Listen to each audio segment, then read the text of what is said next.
Morning ৱাকত ওলাইছোঁ friends আৰু স্বাগতম জনাইছোঁ জি বিশ্বলৈ। আমাৰ মূলাগাঁও গাঁও পঞ্চায়তৰ প্ৰাক্তন সভানেত্ৰী মোৰ আবু এদিনাখন তেওঁ লগ পাই মোক ক'লে যে আটা তুমি অৰুণোদয় পোৱা নে নোপোৱা? মই তেতিয়া ক'লোঁ আবু মইতো নাপাওঁ। তেতিয়া আবুই ক'লে যে তুমিতো চৰকাৰী স্কুলৰ শিক্ষক নহয়, প্ৰাইভেট স্কুলত শিক্ষকতা কৰা, দুটামান টিউশ্যন কৰি তুমি চলি আছা, গতিকে তুমিতো অৰুণোদয় পাব লাগে। ঠিক আছে দিয়ক, মই ব্যৱস্থা কৰি আছোঁ, তুমি যিখিনি ডকুমেণ্টছ লাগে ডকুমেণ্টছখিনি জমা দিবা, হৈ যাব। মোৰ মানে ইমান ভাল লাগিল আৰু আবুক এনেও ভাল লাগে, ব্যৱহাৰ পাতি বহুত ভাল। মই তাৰ পিছদিনাখনে ডকুমেণ্টছখিনি জেৰক্স কৰি জমা দিলোঁ।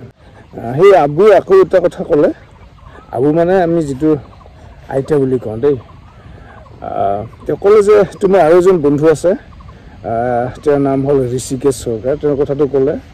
মোৰ ভাল লাগিল যে তেওঁকো হেনো ক'ব কথাটো, কাৰণ তেওঁলোকৰ অৱস্থা একে, এই যে প্ৰাইভেট স্কুলতে শিক্ষকতা কৰে। গতিকে মোটামুটি মানে কি ক'ম আৰু বহুত আনন্দিত আৰু আমি মানে। তাৰ কেইদিনমান পিছত আকৌ আমাৰ ঘৰৰ ওচৰৰ পবিত্ৰ চৰকাৰ দাদা হয়, তেওঁ আমাৰ ঘৰত আহিল হঠাৎ। আহি ক'লে যে ভীষ্ম তুমি অৰুণোদয় পোৱা নে নোপোৱা? মই ক'লো এইটো নাপাওঁ। তেতিয়া তেওঁ ক'লে যে ঠিক আছে, AGPৰ দুজনমান স্থানীয় নেতা মানে মোৰ ঘৰত আহিছিল। তেওঁ ক'লে যে যিসকলে অৰুণোদয় আঁচনিৰ মানে সুবিধাটো পোৱা নাই, তেওঁলোকৰ পৰা ডকুমেণ্টছখিনি ল'ব দিছে। মানে সেই স্থানীয় নেতাসকলে তেওঁক কৈছে যে ডকুমেণ্টছবিলাক জমা দিবা। আমিও নিজৰ মাজতে AGP কংগ্ৰেছ কৰি কিয় কাজিয়া পেচাল বা সংঘাত কৰি থাকিব লাগে, সকলোৱে মিলিজুলি একেলগে কামবিলাক কৰোঁ, ৰাইজৰ হৈ কাম কৰোঁ, এনেকৈ হ'লে তেওঁক ক'লে। মোৰ আনন্দটো মানে আৰু মানে বাঢ়ি গ'ল, কাৰণ বাপৰে এইপিনে প্ৰাক্তন সভানেত্ৰীয়ে কৈছে আৰু ইপিনে আমাৰ দাদা আহিছে। তেওঁৰ কথাখিনি শুনিও মানে ফটাফট আৰু মানে ইমিডিয়েট ডকুমেণ্টছখিনি জেৰক্স কৰি জমা দিলোঁ। কিন্তু ফ্ৰেণ্ডছ, দুৰ্ভাগ্যৰ বিষয় হ'ল দুদিনমান আগতে গম পালোঁ বিশেষ সূত্ৰে মোৰ নামটো হেনো কাটি দিছে। এতিয়া মনটো বহুত বেয়া লাগিল কিন্তু ফ্ৰেণ্ডছ, কাৰণ যোৱাবাৰ নিৰ্বাচনত AGPৰ কিছুমান মিটিঙত এটেণ্ড কৰিছিলোঁ, মানুহকো কৈছিলোঁ যে AGPকে ভোট দিব লাগে। তেওঁলোকৰ হৈ মানে কিছু কাম কৰিছিলোঁ ইনডাইৰেক্টলি, হয়তো তেওঁলোকে এইটো স্বীকাৰ নকৰিব পাৰে, কিন্তু তাৰ পুৰস্কাৰটো কি পালোঁ? সামান্য মানে মোৰ পত্নীৰ কাৰণে যিটো অৰুণোদয়, সেইটোকে নাপালোঁ। তাইনো কি কৰে, তাতো একো নকৰে। ভৱিষ্যতে যদি কিবা এটা অৰুণোদয় পাল হয়, মোৰতো আৰু চাকৰি নাই, এইটো এটা পালে আৰু ভাল আৰু এটা মানে সিহঁততো আৰু বেছি খৰচাও নাই, বহুত উপকাৰ হয়, সেইটো আমি বুজি পাওঁ। এতিয়া মই নকৰিম কি ফ্ৰেণ্ডছ? এয়া কিন্তু ফ্ৰেণ্ডছ মোৰেই কাহিনী নহয়, মোৰ দৰে লাখ লাখ ব্যক্তি আছে যিসকল পাবলগীয়া এই আঁচনিবোৰৰ পৰা বঞ্চিত। এতিয়া আমি এই আঁচনিখিনি পোৱাৰ কাৰণে কি কৰোঁ? স্থানীয় নেতাসকলৰ ওচৰত গৈ অনুৰোধ কৰোঁ, ভিক্ষা মাগাৰ নিচিনাকৈ আৰু। কিন্তু ফ্ৰেণ্ডছ এতিয়া আৰু সেই ভিক্ষা মাগাৰ দিন নাই, কিন্তু ইম'চনেল ৰাজনীতি কৰাৰ দিন নাই। এতিয়া নিজৰ সুবিধাখিনি, নিজৰ প্ৰাপ্যখিনি, নিজৰ অধিকাৰখিনি লোৱাৰ সময়। আৰু এইবাৰ ফ্ৰেণ্ডছ পঞ্চায়ত ইলেকশ্যন আহি আছে। পঞ্চায়ত ইলেকশ্যন আমাৰ বঙাইগাঁও জিলাৰ কথা কৈছোঁ, মই মোৰ নিজৰ মূলাগাঁও গাঁও পঞ্চায়তৰ কথা কৈছোঁ, কিন্তু যিখিনি জানো সেইখিনি কৈছোঁ। মই মূলাগাঁও গাঁও পঞ্চায়তৰ কাৰণে কৈছোঁ যে এইবাৰ পঞ্চায়ত ইলেকশ্যনত কোনো পাৰ্টীৰ বেনাৰ নাথাকিব, সকলোৱে নিৰ্দলীয় হৈ ইলেকশ্যন খেলিব লাগিব। গতিকে নিজৰ নিজৰ খণ্ডত, নিজৰ এলেকাত আপুনি যদি আজিৰ তাৰিখত এই সুবিধাবোৰৰ পৰা বঞ্চিত, আপুনি ইলেকশ্যন খেলিব পাৰে। আপোনাৰ যে অমুক পাৰ্টীৰ মানে টিকট লাগিব, তমুক পাৰ্টীৰ টিকট লাগিব, বা অমুকে তোমাক মানে আপোনাক ছাপোৰ্ট কৰিলেহে আপুনি ইলেকশ্যন খেলিব পাৰিব, সেইটো নহয়। আপুনি যদি বিচাৰে, হাৰা জিকা সেইটো পিছৰ কথা, আপুনি ইলেকশ্যন খেলিব পাৰে। ৰাজনৈতিক ক্ষেত্ৰত আপোনাৰ কেৰিয়াৰ বনাব পাৰে যদি আপুনি ইচ্ছা কৰে।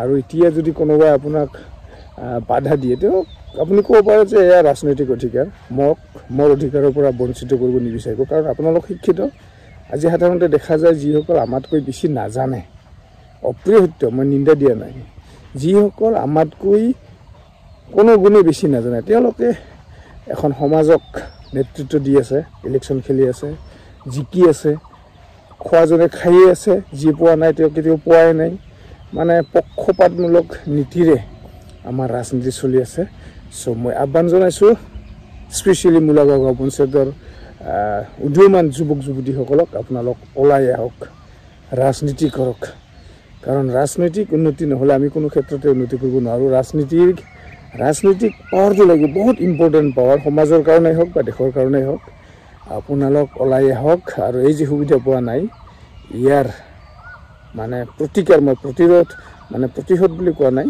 প্ৰতিকাৰ আপোনালোক ওলাই আহক দুখীয়া লোকৰ কাৰণে কাম কৰক কিন্তু এতিয়া কথা হ'ল আপুনি যদি ইলেকশ্যন খেলিব বিচাৰে কেনেকৈ খেলিব কি প্ৰচেছ মই নাজানো মই আগতে মানে এজন ব্যক্তি আছিল তেওঁ মেম্বাৰত জিকিছিল এতিয়া তেওঁৰ ঘৰলৈ গৈ আছোঁ তেওঁৰ পৰা ডিটেইলছ জানিম যে ইলেকশ্যন খেলিবলৈ বিচাৰিলে কি কৰিব লাগে চাই এক্সিবিশ্যন ফ্ৰেণ্ডছ মই এতিয়া আছোঁ ভাইটি মোৰ ভাইটি হয় আমি খন বুলি কওঁ জেলকাছাৰ পাটগিৰিপাৰা নিবাসী ভাল নামটো হ'ল ধনঞ্জয় বৰ্মন তেওঁ আগতে মেম্বাৰ আছিল গতিকে তেওঁৰ পৰা জানো যে কোনোবাই যদি ছাপ'জ আপুনি যদি ইলেকশ্যন খেলিব বিচাৰে পঞ্চায়ত নিৰ্বাচনত কি কি ডকুমেণ্টছ লাগিব প্ৰচেছটো কি মানে সেই বিষয়ে প্ৰথমতে ভাইটিক ক্ষমা বিচাৰিছোঁ ৰাতিপুৱাই ডিষ্টাৰ্ব কৰিলোঁ একো নাই আচ্ছা এতিয়া মই মানে ভিডিঅ'টো বনাই আছোঁ ৰাইজৰ কাৰণে নতুন জেনেৰেশ্যনৰ কাৰণে যিসকলে পলিটিক্সত অলপ ইণ্টাৰেষ্ট আছে আৰু যেহেতু পঞ্চায়ত ইলেকশ্যন আহি আছে আৰু এইবাৰ সব মানে নিৰ্দলীয় হৈ খেলিব পাৰ্টিৰ কোনো বেনাৰ নাথাকিব এজিপিৰ থাকিব যেনিবা বিজেপিৰ মানে কোনো নাথাকে সো যিসকল ইণ্টাৰেষ্টেড তেওঁলোকৰ কাৰণে এটা ইনফৰ্মেশ্যন দিব বিচাৰিছোঁ যদি আপুনি ইলেকশ্যন খেলিব বিচাৰে আমাৰ ভাইটি মানে আগতে মেম্বাৰ আছিল সো ভাইটি ডকুমেণ্টছৰ ক্ষেত্ৰত কি কি ডকুমেণ্টছ লাগে নমস্কাৰ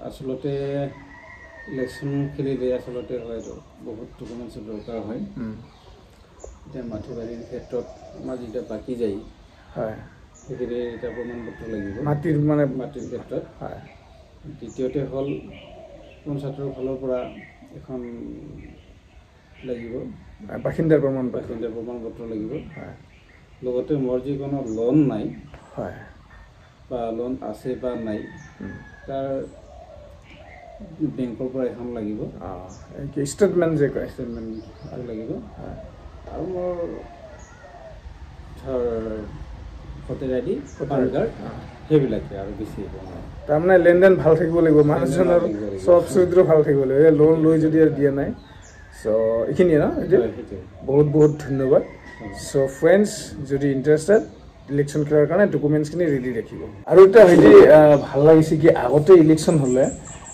ধৰি লওক পঞ্চায়তৰ সভানেত্ৰী বা সভাপতি হিচাপে কাৰোবাক ছিলেকশ্যন কৰা হৈছিল কাউন্সিলাৰ হিচাপে কাৰোবাক ছিলেকশ্যন কৰা হৈছিল এইবাৰ কিন্তু সেইটো নহয় প্ৰথম অৱস্থাত মেম্বাৰ হিচাপে হ'ব আৰু যেতিয়া জয়ী হয় সেই মেম্বাৰসকলৰ মাজৰ পৰাই কোন প্ৰেচিডেণ্ট হ'ব কোন কাউন্সিলাৰ হ'ব সেইখিনি সিদ্ধান্ত লোৱা হ'ব গতিকে এইটো এটা মানে মোৰ দৃষ্টিত আৰু খুব ভাল মানে ডিচিশ্যন আৰু ইলেকশ্যন কমিশ্যন অফ ইণ্ডিয়াৰ আমাৰ অসমৰ যিটো ব্ৰাঞ্চ আছে ভাল লাগিল মোৰ এইটোৰ কাৰণে চ' আপুনি প্ৰেচিডেণ্টো হ'ব পাৰে কাউন্সিলাৰো হ'ব পাৰে গোল্ডেন চান্স আৰু পলিটিকেল কেৰিয়াৰ বনোৱাৰ কাৰণে চ' ফ্ৰেণ্ডছ যদি ইণ্টাৰেষ্টেড এতিয়া আৰু হাত সাবতি থকাৰ সময় নহয় নিজৰ এলেকাত লাগি থাকক চ' ফ্ৰেণ্ডছ ডকুমেণ্টছ কি লাগিব আপোনালোকে ইতিমধ্যে গম পালে তথাপি আকৌ মই ৰিপিট কৰি দিছোঁ প্ৰথম কথা হ'ল আপোনাৰ যে ক'তো লোন নাই আপুনি যে মানে আৰ্থিক দিশত মানে কোনো কৰাপ্টেড পাৰ্চন নহয় গতিকে তাৰ কাৰণে বেংকৰ পৰা ষ্টেটমেণ্ট লাগিব আপুনি যে ভাৰতৰ মানুহ আপোনাৰ নিশ্চয় মাটি থাকিব লাগিব আপোনাৰ নামত মাটি থাকিব লাগিব মানে মাটিৰ প্ৰমাণপত্ৰ লাগিব পঞ্চায়তৰ পৰা বাসিন্দাৰ প্ৰমাণপত্ৰ বাকী যিখিনি পান কাৰ্ড আছে আধাৰ কাৰ্ড আছে সেইখিনিতো লাগিব ফ্ৰেণ্ডছ যিটো ফ্ৰেণ্ডছ ময়ো সুবিধাৰ পৰা বঞ্চিত সেইকাৰণে উপায় নাপায় ক'বলৈ বাধ্য হৈছোঁ ক'ব বিচৰা নাছিলোঁ আগতে এতিয়া সময় হ'ল বিজেপি চৰকাৰক বঙাইগাঁৱলৈ অনা এজিপি জিকি আছে ইম'চনেল ৰাজনীতি কৰি আৰু এজিপি জিকাৰ কাৰণে কাৰ লাভ হৈছে মুষ্টিমেয় কেইজনমান ব্যক্তিৰ যিয়ে ঠিকা কৰি আছে তেওঁ ঠিকা কৰি আছে বেলেগ মানুহ নাই আপোনালোকে কমিটিবিলাক চাব সেইকেইজন মানুহেই থাকে দপদপাই তেওঁলোকৰ অভিজ্ঞতা জ্ঞান হয়তো আপোনাতকৈ কম, কিন্তু তেওঁলোকে আপোনালোকক পৰিচালিত কৰি আছে, সমাজ এখনক পৰিচালিত কৰি আছে। আৰু democracy it's for the people by the people of the people. তাৰমানে গণতন্ত্ৰ জনসাধাৰণৰ কাৰণে, জনসাধাৰণৰ বাবে আৰু জনসাধাৰণৰ চৰকাৰ। কি কৈছোঁ? বাই দ্য পিপুল জনসাধাৰণৰ দ্বাৰা, অফ দ্য পিপুল জনসাধাৰণৰ, ফৰ দ্য পিপুল জনসাধাৰণৰ বাবে। গতিকে গণতন্ত্ৰত আপুনিয়েই মেইন, জনসাধাৰণেই মেইন। এইখিনি হ'ল আমাৰ সংবিধানে, ভাৰতৰ সংবিধানে দিয়া আমাৰ অধিকাৰ। গতিকে এই অধিকাৰখিনি আপুনি ল'ব লাগে। সেয়া ইম'চনেল ৰাজনীতি কৰি আপোনাক কোনোবাই হয়তো বাধা দিব পাৰে যে নালাগে, কিয় আমাৰতো ঠিকেই আছে, আপুনি কিয় ইলেকশ্যন খেলিব নালাগে, বিজেপিত কিয় যাব লাগে, নালাগে। এনেকৈ হয়তো ইম'চনেল যিটো ব্লেকমেইল ইম'চনেল ৰাজনীতি কৰি আছে তেনেকৈ ক'ব পাৰে। আপোনালোকে সেইবিলাক কথাত মানে মান্তি নহ'ব, ওলাই আহক, বিজেপি চৰকাৰ লৈ আহক। আৰু বিজেপি চৰকাৰ চেণ্ট্ৰেলতো আছে, আমাৰ অসমতো আছে। বিজেপি চৰকাৰত মানে এই বিজেপি চৰকাৰৰ দিনতে আমাৰ দেশত বহুত উন্নতি হৈ আছে। স্পেচিয়েলি মানে আমাৰ যিবিলাক ইতিহাস আছিল, ইতিহাসৰ যিবিলাক আমাৰ হয়তো আগতে আমি ক'ৰবাত মুখ থেকে চাখাইছোঁ, সেইবিলাক উদ্ধাৰ হৈ আছে। চ' ফ্ৰেণ্ডছ, আশা কৰোঁ আপোনালোকে মোৰ কথাখিনি বুজি পালে। মই ভিডিঅ'টি বনালোঁ স্পেচিয়েলি মোৰ আক্ষেপ, দ্বিতীয়তে নতুন জেনেৰেশ্যনক পলিটিকেল ৱৰ্ল্ড ৰাজনৈতিক ক্ষেত্ৰলৈ স্বাগতম জনোৱাৰ কাৰণে। কাৰণ আমি ৰাজনৈতিকভাৱে সিমান সচেতন নহওঁ, আমি সচেতন হ'ব লাগে আচলতে ফ্ৰেণ্ডছ। ৰাজনীতি কৰিও কেৰিয়াৰ বনাব পাৰি। চ' আপোনালোকে আহক, ওলাই আহক আৰু নিজৰ ৰাজনৈতিক অধিকাৰ সাব্যস্ত কৰক। বঙাইগাঁৱৰ উন্নতিৰ কাৰণে আপোনালোকৰ দায়িত্ব আছে। বিজেপি চৰকাৰক লৈ আহক। আৰু মামা, আপোনালৈ অনুৰোধ, অলপ চাব। আমি আচলতে মইতো বিজেপিৰ অন্ধভক্ত, উপায় নাপাই ভোট দি আছোঁ আৰু মিত্ৰজোঁটত থকাৰ কাৰণে। সুবিধাৰ পৰা বঞ্চিত, কোনেও গুৰুত্ব নিদিয়ে আমাক। কেৱল মোৰ কথা নহয়, মোৰ দৰে লাখ লাখ মানুহ আছে যিসকল অৱহেলিত। সেইকাৰণে আপুনি অলপ স্পেচিয়েলি পদক্ষেপ লওক, বঙাইগাঁও দখল কৰক। পাৰিলে আপুনি বঙাইগাঁৱৰ পৰাও ইলেকশ্যন খেলক, আপুনি জিকিব 100%। চ' ফ্ৰেণ্ডছ, এইখিনি ক'লোঁ। Thank you so' much for ৱাটছিং জে বিচল। যদি ভাল লাগিছে ভিডিঅ'টি লাইক কৰিব, শ্বেয়াৰ কৰিব, কমেণ্ট কৰিব আৰু প্লিজ ছাবস্ক্ৰাইব কৰি দিব জে বিচল। Thank you so' much.